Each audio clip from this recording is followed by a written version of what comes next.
El exorcista, el esposo de mi tía, tenía un hermano. Ya, entonces, ese hermano era una persona que era un poco desordenado en su vida. Antes él era ordenadito, pero después tuvo una situación personal, el cual lo llevó a él como a agarrar otro rumbo. Lo llevó a él ya prácticamente a vivir una vida ya desordenada, y a tal punto que el hombre empezó a desordenarse, que ya cuando él iba a la casa de su hermano, el esposo de mi tía, el que andaba siempre descalzo, como le contaba en el primer video que hice, que era el exorcista, el hombre descalzo, cuando él iba a la casa a visitar a su hermano, a él no le gustaba mucho la presencia del hermano desordenado. Hubo una redada, y en esa redada a él lo toman preso. Y lo toman preso y lo dejan ahí, lo agarraron un viernes y lo vinieron a liberar como el lunes por ahí, porque como era fin de semana duran más. Entonces, en los días que le tocó estar bajo arresto,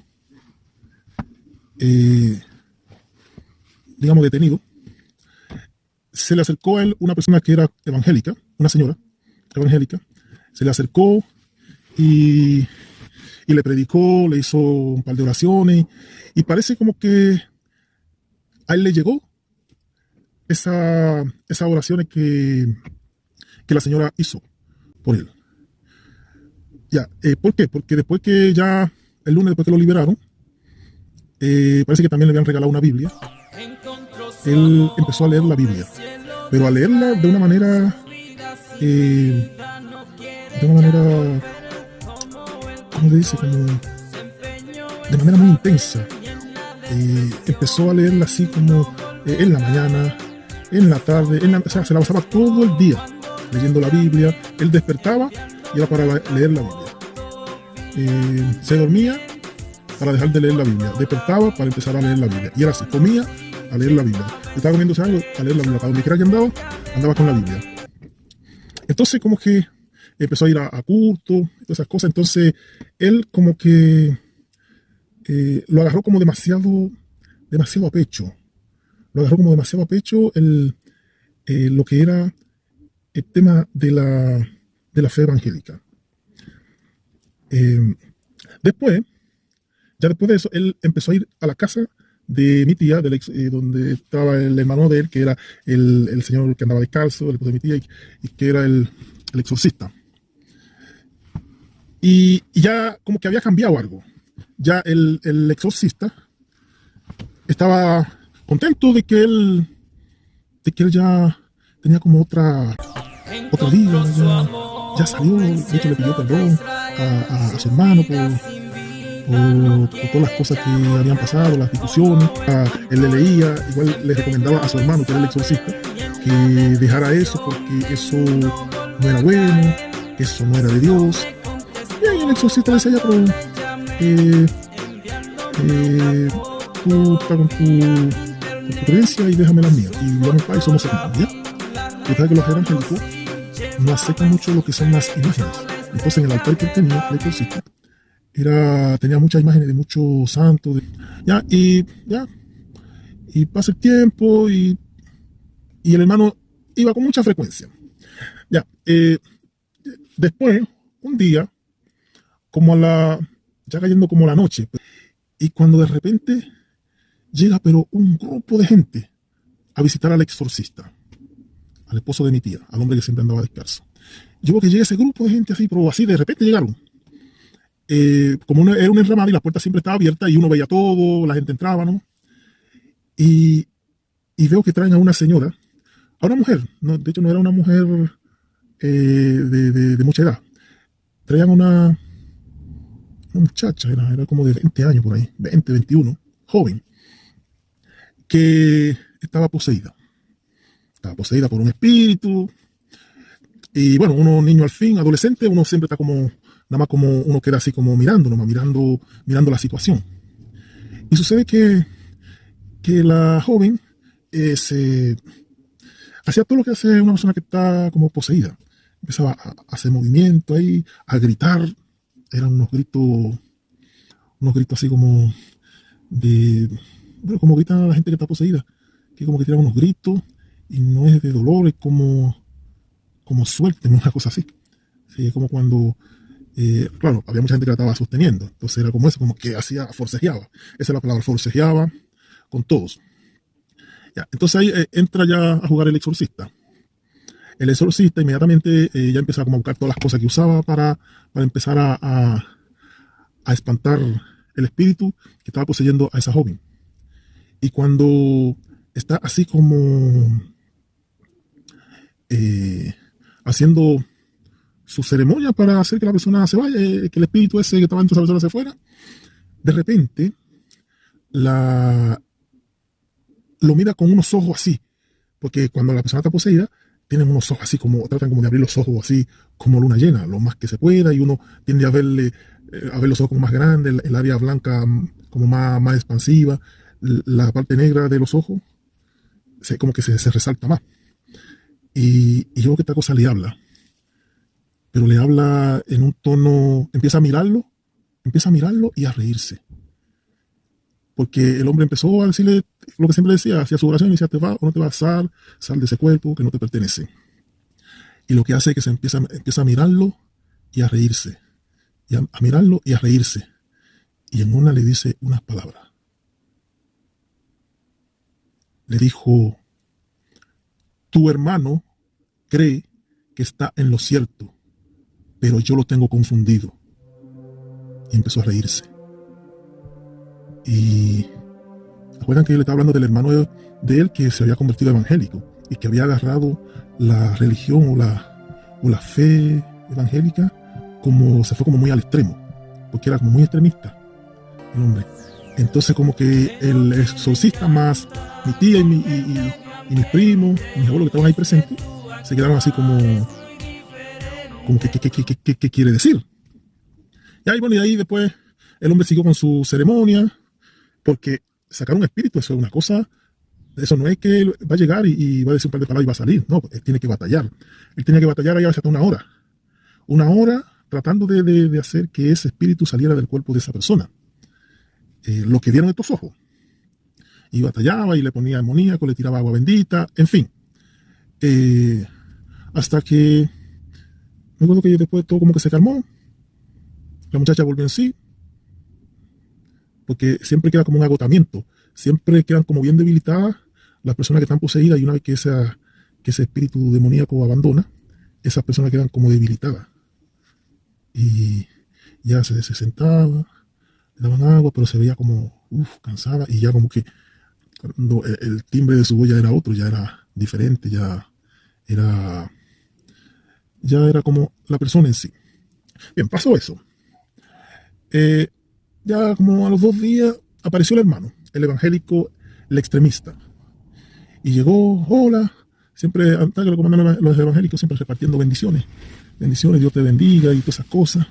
Ah, sí, Dios lo bendiga. Pero yo veía que el hermano del exorcista, el esposo de mi tía, era hola, pero ya como que se quedaba como observándolo. Ya como, porque se acuerda de lo que le dijo el espíritu que tenía poseído, la entidad que tenía poseída a la señorita. Entonces, ya todos se quedaban observando, ah, sí, tráele café a fulano. Pero el hombre, siempre que me llamaba la atención, el hombre no se sentaba. Le ofrecían asiento y él no se sentaba. Él llegaba, saludaba, ¿cómo está mi prima? ¿Cómo está mi hermano? ¿Cómo está mi sobrina? Pero siempre era como bien retirado del altar, porque él no quería estar cerca del altar. Siempre me llamaba la atención, se iba, ven, siéntate, no, él se iba. Siempre le decía, hermano, que Dios te bendiga, espero que tú te encuentres con la verdad y deje eso santo, tienes que votarlo. Y dijo, no, tranquilo, que,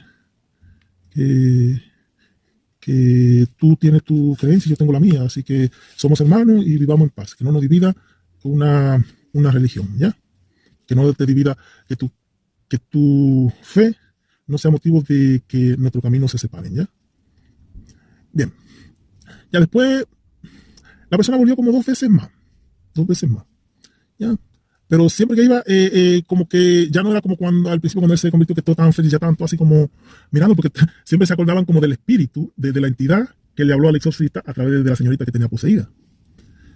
Entonces, un día ya está casi listo el almuerzo y bueno, estamos ahí esperando el almuerzo, ya teníamos hambre y de repente llega no sé, un vecino o alguien llegó y dijo, pero allá afuera está tu hermano orando.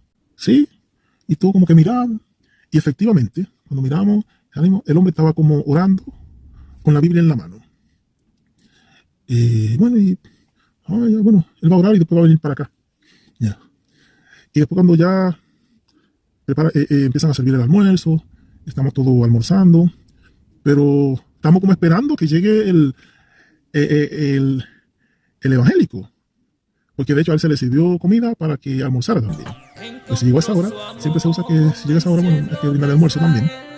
Y no entra. Ya almorzamos y cuando volvimos y miramos, yo me digo que siempre que mira yo iba, porque yo como era adolescente siempre era como muy curioso y siempre quería como ver. Sucede que de repente el hombre ya como que dejó de orar, se paró de donde estaba y estaba ahí como parado, mirando para adentro, mirando, pero sí se veía algo extraño. Bueno, porque cuando él estaba orando, la Biblia la ponía en el suelo y ponía como otras cosas en el suelo, tenía como algo más también, estaba orando encima de eso. Ya cuando de repente ya empieza como a entrar, porque hace rato está diciendo que entre, pero él no, como que no quería entrar, nada más se quedaba parado, ya como que empezó como a sembrar un poco como de suspicacia. ¿Qué le pasa? ¿Qué le pasa a este señor? Ya después cuando la semana pasada invitó, no, que quiere hablar con el hermano, con el exorcista. Y siempre había una mata donde siempre era donde de repente uno se sentaba ahí a recrearse un poco. Y lo llama. Y sucede que cuando el hermano del va, el exorcista, sin mediar palabra, el hombre lo atacó con un cuchillo. Lo atacó y el hombre, el exorcista, no sé si es por la experiencia o no sé, pero él como que intuyó que algo iba a pasar y lo que hizo fue que cuando él vio que él hizo así y sacó esa alma blanca, él inmediatamente como que se movió rápido y le agarró la mano. Y en el forcejeo igual lo cortó al exorcista. Y el evangélico solamente decía que lo iba a mandar al cielo, que él lo estaba haciendo para mandarlo al cielo. Y ahí inmediatamente entraron todos a agarrar a ese señor. Y inmediatamente se le pidió que se fuera y que no volviera más. Y el hombre le hizo una cortada profunda en la mano. Entonces inmediatamente el hombre, claro, lo llevaron al hospital, le hicieron sus curaciones y el hombre le llenaron la palma de la mano, se la llenaron de punto. Casi dicen que cuando hay una herida como en el centro de la mano, dicen que la persona podía hasta morir. Es lo que he escuchado, no sé qué tan cierto sea. Pero sí fue un poquito más arribita del centro y a la persona esta le dieron un montón de puntos. Y bueno, y se le pidió al Señor que se largara al evangélico extremo. Entonces ahí fue cuando todos empezaron a coincidir, o a caer en cuenta en que la entidad que había poseído a esa señorita se lo había advertido prácticamente. Que él cree que está haciendo cierto, pero que la palabra de la entidad al exorcista fue: tu hermano cree que estás en lo cierto, pero yo lo tengo hundido. Entonces ahí fue cuando todo como que cayeron en cuenta a qué se refería la entidad a través de la posesión de otra persona.